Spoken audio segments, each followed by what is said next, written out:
So did Cool Toon actually just ruin the game of Yu-Gi-Oh? So make sure you guys smash the living crap out of that subscribe button so you guys don't miss out on more awesome content. So one thing that a few of the observers in the community have been noticing has just been the state of event attendance. Regionals have felt like they're a little bit lower in terms of attendance.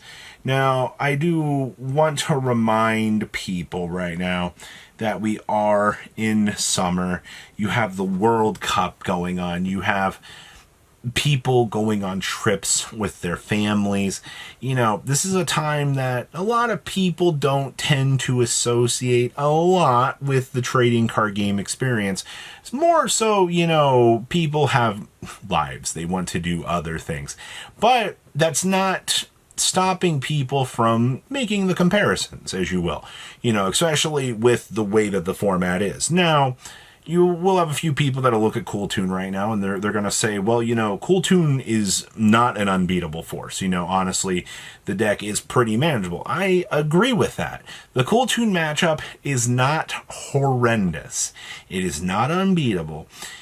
It's the fatigue that the deck places onto the more casual player. You know, it's the ability to top stack, rip, or so manipulate the draw. It's the ability to go into the extra deck, rip away cards, and it's the ability to peep into the opponent's hand. This is a discussion that we have had, you know, all too much on this channel, where the one deck in the meta usually doing one of these things is not bad, but when you give a deck all three of these tools, you know, it kind of puts a strain on the player base.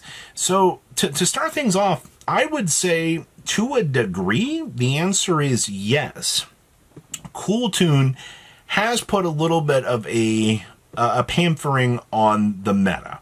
Not necessarily in, you know, a good way, but I mean, this happens every time we have a new tier 1 deck touchdown.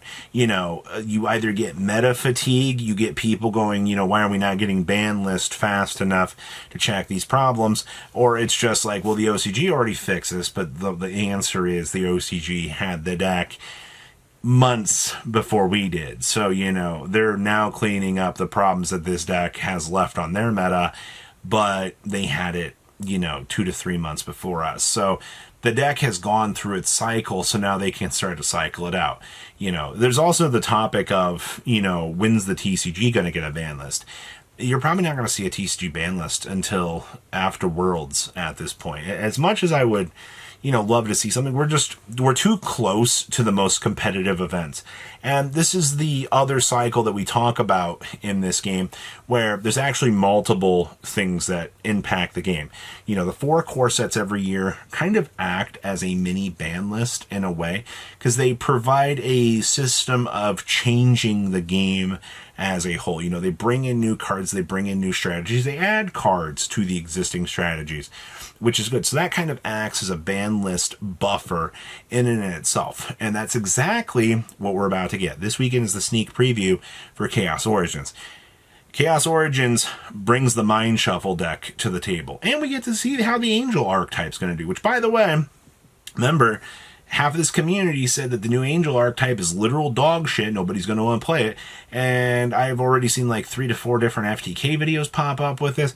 I've seen people innovating with this. The chess group is cooking up some of the coolest ideas that I've seen from this deck. But, you know, initial, you know, thoughts were just, this is dog shit. Nobody wants to play it. Standard TCG exclusive bullshit. And it's just like, no, man. I think people are realizing that it's a lot better than it actually is. So Chaos Origins brings 2 very cool things to the table. It also brings Sacred Beast and Blitzclick, which I compare Blitzclick to Flundereeze because they're kind of in like the same meta tier, and they both kind of act as like anti-meta stopping decks. And then you've got the power of, you know, Sacred Beast. I guarantee you somebody's going to rush out and play Sacred Beast, and their local's just going to get stomped by it. And they're just going to, people are going to stare at them and they're going to go, why is Sacred Beast a real deck? You know, what is this? There will be people that are going to have that initial reaction, and it is going to be crazy to see people losing their mind over that whole discussion. So with a new set coming up here, I think you will see a little bit of an uptick of attendance, because I know a few people personally that want to play the Mind Shuffle deck.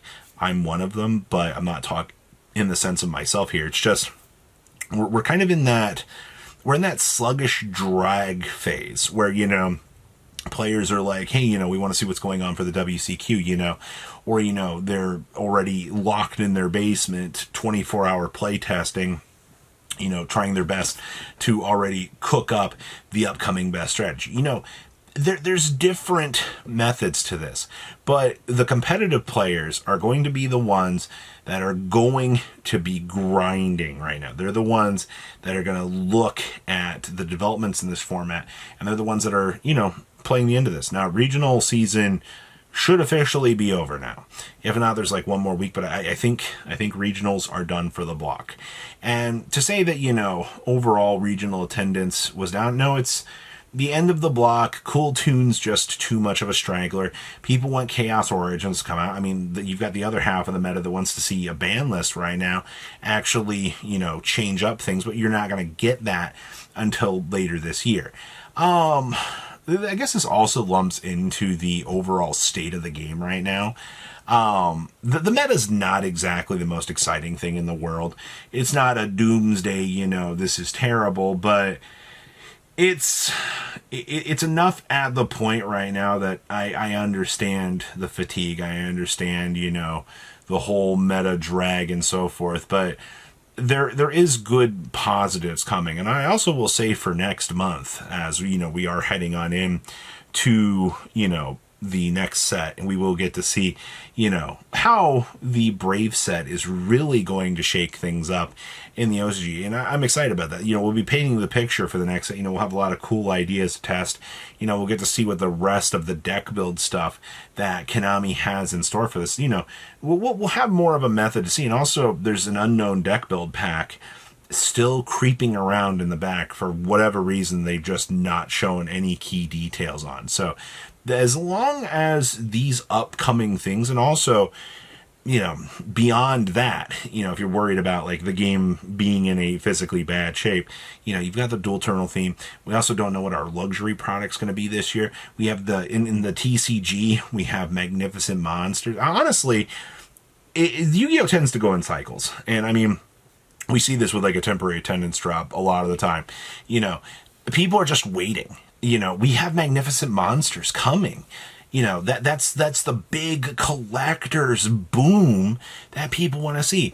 People are, you know, why travel to a regional when I could, you know, save up money for a set, you know?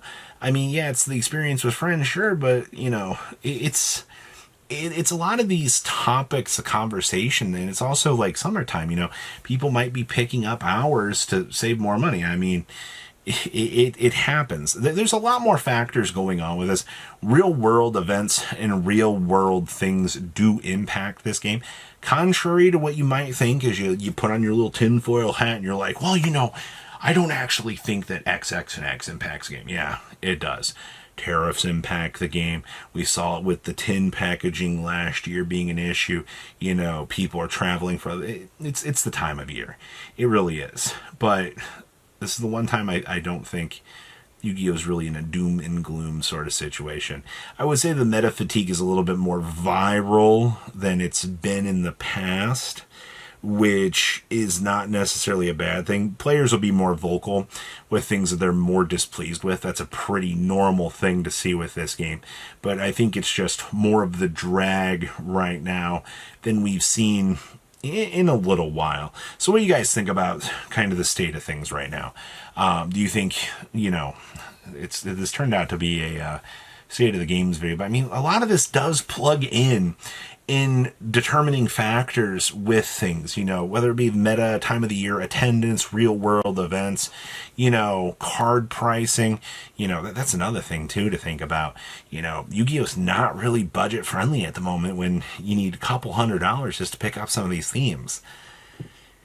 It's an interesting one. You guys have a good rest of your day, all right? Patrons, thank you.